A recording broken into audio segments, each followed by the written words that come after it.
I want to dispel a myth about Gomez and Morticia Addams, two of the main characters from the cartoon, TV, and film series The Addams Family. The myth goes like this. Number 1. The Addams Family is a series about a weird, gothy family which satirizes the sensibilities of the 1950s. Instead of a white picket fence in a backyard, the Addams Family lives near a graveyard and basically lives each day like it's Halloween. Number 2. Gomez Addams is extremely passionate and affectionate towards his wife Morticia, especially in the film and TV versions. Number 3. Ergo, normal heterosexual married couples are not societally expected to be passionate with each other. Married couples live dull and loveless lives with someone they hate. The Addams Family, in depicting a bizarre family, is the only healthy depiction of a married couple in the media. If you're currently thinking, well, I've never heard anyone say this, then you are a really lucky person. Because I have. I've seen people online repeat this myth numerous times in complete seriousness. I believe this myth started on Tumblr, the biggest source of urban legends, fake pop history, and headcanons. And while Tumblr's heyday is over, its spirit lives on in Twitter and TikTok. If you enjoy learning stuff online, the chances are you've probably heard something that just isn't true. I would just like to set the record straight on this particular myth, so that you, dear viewer, may watch out for similar nonsense on the internet. Let's go through each premise of the argument I just laid out. Number 1. Yes, the Addams Family is a satire of old-timey 1950s family ideals.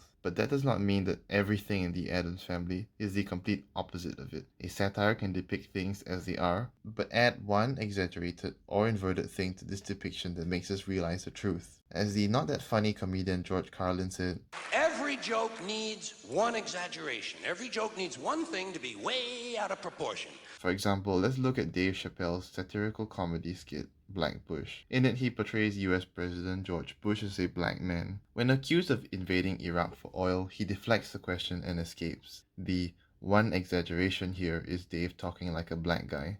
In reality, George Bush's justification for the Iraq War was, of course, highly controversial. Satire allows you to say obvious things without it feeling too obvious. So in the Addams Family, when Morticia cuts the heads off roses and Gomez says, "Lovely, Morticia.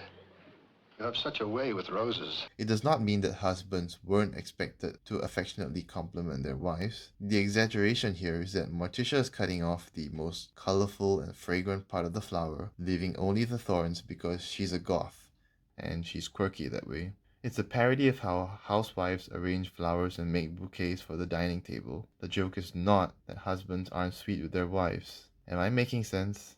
I feel like this should be common sense. Anyway, number 2. Gomez is extremely affectionate towards his wife, yes, and according to many people online, every other TV show or movie or stand-up comedy routine always presents husbands and wives hating each other. The man is either incredibly stupid, or abusive, or a drunk, while the woman is naggy, or cheating, or a drunk. I don't do anything. I'm a housewife, damn it. Gomez is not like that. He flirts constantly with his wife, adores her, he's a kind father to his children, etc. It seems that the Addams Family is the exception. I mentioned earlier in my last point how the Addams Family being satire does not mean married couples weren't expected to be affectionate with each other. In fact, most of his lines are really just old romantic cliches given a Halloween coat of paint. Instead of meeting somewhere romantic, they first met at a funeral and so on. One thing that may seem a little unusual is perhaps how outwardly affectionate and obsessive he might be sometimes. And this is because, in the words of John Astin, the original actor for Gomez, he's a Latin lover type, a stereotype of foreigners used in old Hollywood movies. So when Gomez lavishes Morticia with some intense flirting, it's unusual because it's foreign to WASP standards of modesty, not because it's unheard of. Now, since premises 1 and 2 don't hold, I hope I made my case that the conclusion, point 3, does not hold. And well, shouldn't that be obvious? The vast majority of people living on this earth are married heterosexual couples, and even if you're not, the chances are that you only exist because of one. Are all of them not just miserable, but uniquely miserable in a way that no other demographic seems to be? Why does every piece of media seem to portray dysfunctional relationships? Well, to begin with, there may be some truth to stereotypes.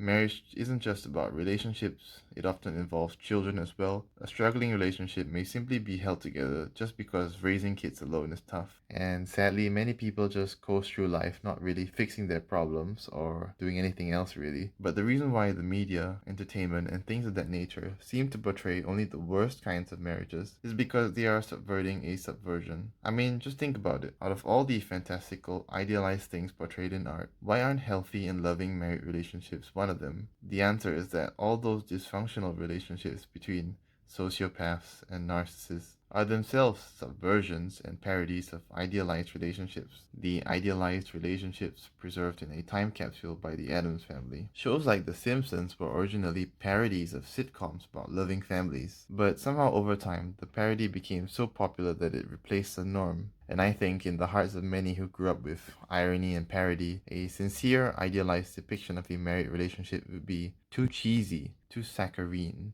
Like the movie Skyscraper with The Rock depicts a loving and caring action hero dad, and I don't think there are too many critics praising it for a positive depiction of dads. I mean, it was just a generic action movie. Only stories about bad relationships can be complex and sophisticated. Everyone wants a relationship like the Addams Family, and everyone says, be loving and romantic, just embrace your weirdness and let your freak flag fly. Until they realize embracing your weirdness means wearing matching I made the stuffing t-shirts.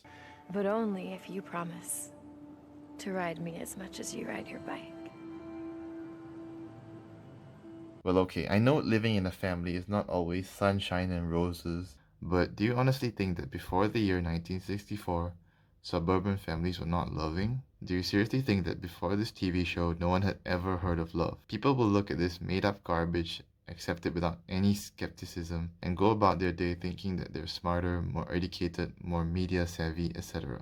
People straight up don't understand the past anymore. All people know about history is secondhand fun facts from social media. Wow, weren't people back then so quirky and weird? They did funny things for no reason at all. Husbands in the most conservative society of all time, Victorian England, let doctors finger their wives to cure hysteria because the internet told me so. The internet also told me that a French king made all women everywhere give birth in an uncomfortable position just so he could watch. It was totally not because doctors might have wanted or needed to watch over a woman giving birth. No, people were just crazy back then. I mean, what more can I really say? You get the idea. Don't believe everything you read and so on. But if I see you repeating this myth IRL, it's on site, you got that.